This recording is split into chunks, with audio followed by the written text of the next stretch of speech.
Good morning guys, শুভ গণেশ চতুর্থী সবাইকে জানাই। এবং গণেশ পুজো উপলক্ষে ছিল আমার ইনভিটেশন ম্যামের বাড়ি, তাই সেইখানেই যাচ্ছিলাম। কিন্তু যাওয়ার আগে গণেশ ঠাকুরের জন্য কিছু মিষ্টি নিলাম দোকান থেকে।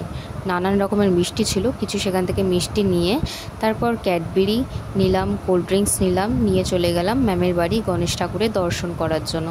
গণেশ ঠাকুরের দর্শন করে দেখলাম খুব সুন্দর করে সাজানো হয়েছে এবং এখানে সব হোমযজ্ঞ, এখানে সব ফল প্রসাদ সব কিছু সাজিয়ে রাখা হয়েছে। পুজো আগেই হয়ে গেছিলো, তারপরে একটু রেস্ট নিলাম, ওখানে গিয়ে সবার সাথে একটু গল্প করলাম।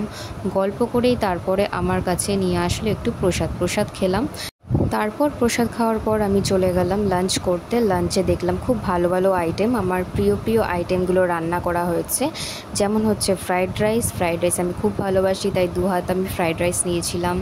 এবং আলুর দমও আমি খুব ভালোবাসি, তাই 2 পিস আলুর দম নিয়েছিলাম। তারপর আলুর দমটাকে রাইস দিয়ে ভালোভাবে মেখে আমি খেলাম, আমার তো খুবই ভালো লেগেছে। এবং চাটনি আমার খুবই প্রিয়, চাটনি আমি খেতে খুবই ভালোবাসি, কিন্তু আমি পাঁপড় নিইনি, আমি চাটনিই খেয়েছি। রসগোল্লা আমি একটাই নিয়েছিলাম, কিন্তু জোর করে আমাকে আরও একটা রসগোল্লা দিল। তারপর সন্ধ্যাবেলা চলে গেলাম বাড়ি, দেখলাম চারিদিকে হচ্ছে গণেশ পুজো। এবং থ্যাংক ইউ সো মাচ আমার ভিডিও দেখার জন্য।